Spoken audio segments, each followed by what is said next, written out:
प्यारे बच्चों, प्रार्थना से इस क्लास को हम शुरुआत करें।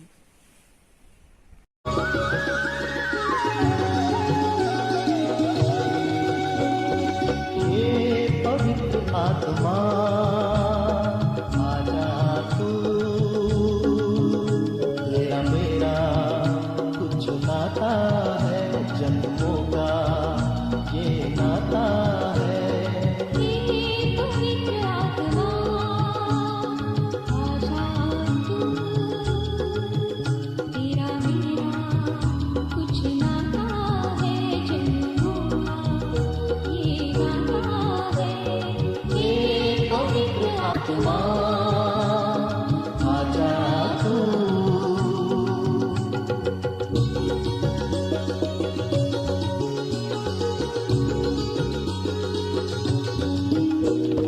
तू ही तो प्रेरणा देता है, कर्मों में लगाता है।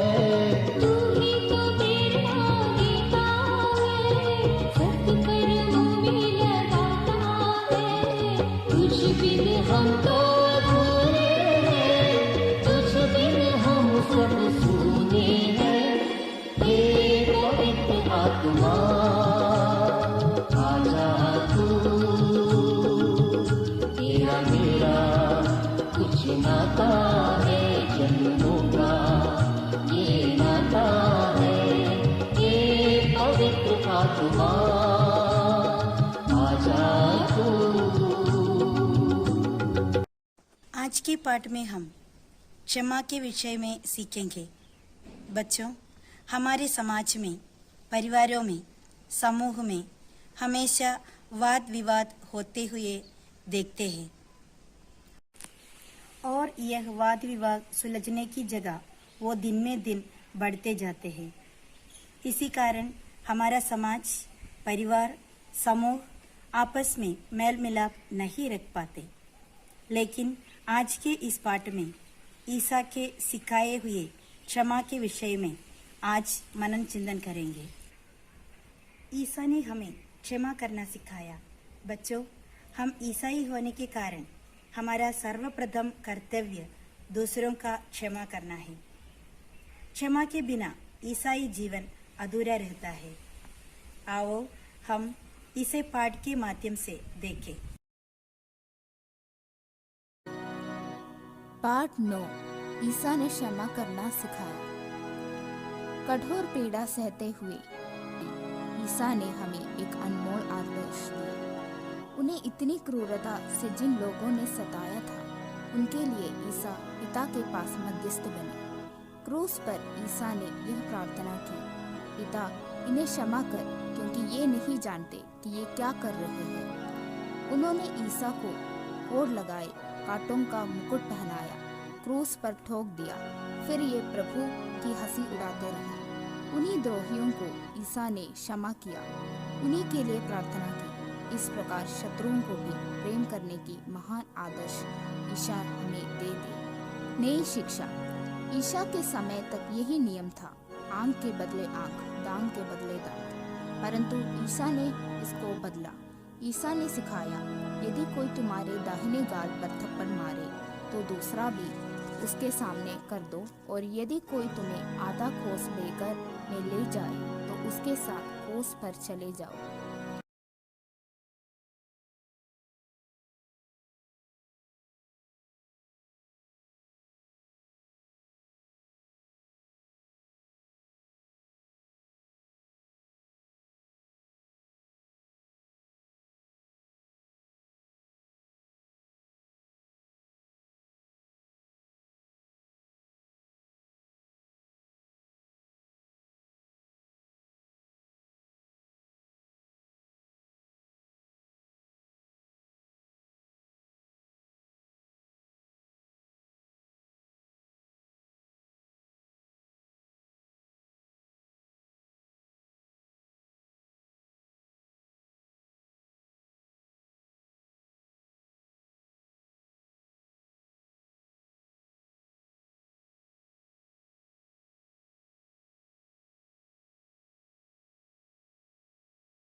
ईसा ने हमें सिखाया कि हमें अपने शत्रुओं से प्रेम रखना चाहिए और जो हमें सताते हैं उनके लिए प्रार्थना करनी चाहिए। वे हमसे दृढ़ता से कहते हैं कि इस प्रकार हम अपने स्वर्गीय पिता के संतान बन जाते हैं, जो सबों पर भले और बुरे दोनों पर सूर्य उगाता है तथा धर्मी और अधर्मी दोनों पर पानी बरसाता है। ईसा ये चाहते हैं कि लोग अक्सर जैसे व्यवहार करते हैं उससे भी बेहतर होना चाहिए अपने शिष्यों का व्यवहार। ईसा ने कहा, मैं तुम लोगों से कहता हूँ, यदि तुम्हारी धार्मिकता शास्त्रियों और फरीसियों की धार्मिकता से गहरी नहीं हुई तो तुम स्वर्ग राज्य में प्रवेश नहीं करोगे। तुम पूर्ण बनो जैसे तुम्हारा स्वर्गीय पिता पूर्ण है। यही शिक्षा ईसा हमें देते हैं। अपराधों का मोचन। हे हमारे पिता जो स्वर्ग में है, इस प्रार्थना में हम यह विनती करते हैं, हमारे अपराध तथा पाप हमें क्षमा कर जैसे हमने भी अपने अपराधियों को क्षमा किया है।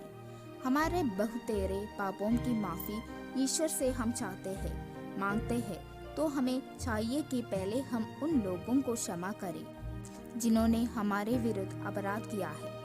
इस बात को समझाने के लिए ईसा ने एक सुंदर दृष्टांत प्रस्तुत किया। एक राजा के एक नौकर था जो उनको लाखों रुपयों का कर्जदार निकला। वह निर्धारित समय पर रुपए अदा नहीं कर सका तो राजा ने आदेश दिया कि उसका सारा जायदाद बेचकर रुपए वसूल किए जाए। राजा के चरणों पर गिरकर नौकर बोला, प्रभुवर मुझे क्षमा कीजिए, थोड़ा समय दीजिए, मैं सब कुछ चुका दूंगा। राजा को तरस आया और उन्होंने उसका कर्ज माफ कर दिया। लेकिन उस नौकर ने क्या किया? बाहर आने पर वह अपने एक सहसेवक से मिला जो उसका लगभग 100 रुपए का कर्जदार था। उसने उसका गला घोंट कर कहा, अपना पूरा कर्ज चुका दो। उस सहसेवक ने भी हाथ जोड़कर निवेदन किया, मुझे थोड़ा समय दीजिए, मैं सब कुछ चुका दूंगा। परंतु उसने बिल्कुल नहीं माना। आगे उसने अपने सहसेवक को तब तक बंदीगृह में डलवा दिया जब तक वह पूरा कर्ज न चुका दे। राजा को अन्य सेवकों से सारी बातें मालूम पड़ गई। उन्होंने उस सेवक को बुलाकर कहा, दृष्ट सेवक, तुम्हारे अनुनय विनय पर मैंने तुम्हारा सारा कर्ज माफ कर दिया था। तो जिस प्रकार मैंने तुम पर दया की थी, क्या उसी प्रकार तुम्हें भी अपने सहसेवक पर दया नहीं करनी चाहिए थी? राजा बहुत क्रोध हुआ और उन्हें बंदीगृह में डलवा दिया, तब जब तक वह पूरा कर्ज ना चुका दे।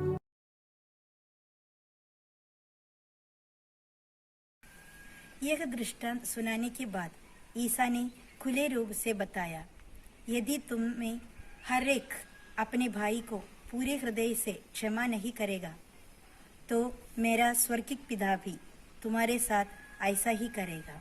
ईसा का आदर्श क्या था?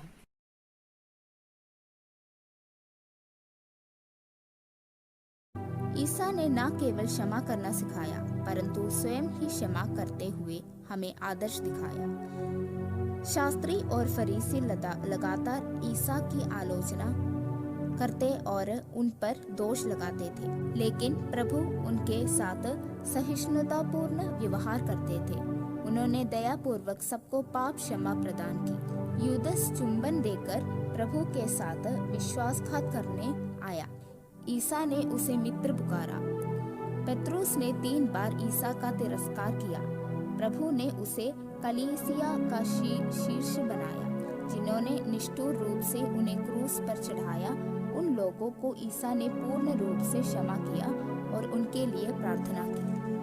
ईसा के साथ जो ठाकुर उनके बाएं और दाएं क्रूस पर चढ़ाए गए थे, बाएं बाला ईसा की हंसी उड़ाता था।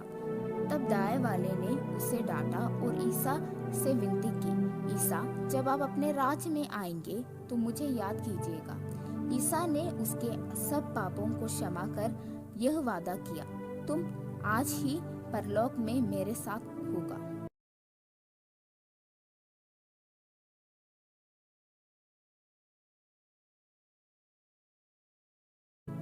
बलि समर्पण और क्षमा। पवित्र बलिदान अर्पित करने के लिए हमें सबों को क्षमा करके मेल मिलाप स्थापित करके मन को पवित्र और निर्मल बनाना जरूरी है। क्षमा किए बिना औरों से घृणा रहते हुए बलिदान चढ़ाए तो वह ईश्वर के सामने स्वीकार्य नहीं है। अपनी आत्म बलि के पहले क्रूस पर टंगे हुए ईसा ने अपने शत्रुओं को क्षमा किया। ईसा ने कहा है, जब तुम वेदी पर अपने भेंट चढ़ा रहे हो और तुम्हें वहां याद आए कि मेरे भाई को मुझसे कोई शिकायत है, तो अपनी भेंट वही वेदी के सामने छोड़कर पहले अपने भाई से मेल करने जाओ और तब तक आकर अपनी भेंट चढ़ाओ।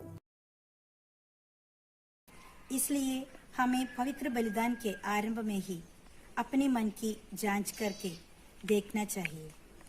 यदि यह याद आती है कि हमें किसी के साथ कुछ तकलीफ है, तो वही मन उस व्यक्ति को क्षमा करना चाहिए।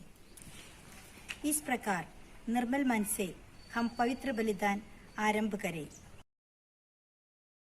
पवित्र बलिदान के परस्पर शांति का अभिवादन और परम प्रसाद के पहले ही मेल मिलाप की घोषणा, प्रार्थना माला दूसरों को क्षमा करने का आह्वान देते हैं।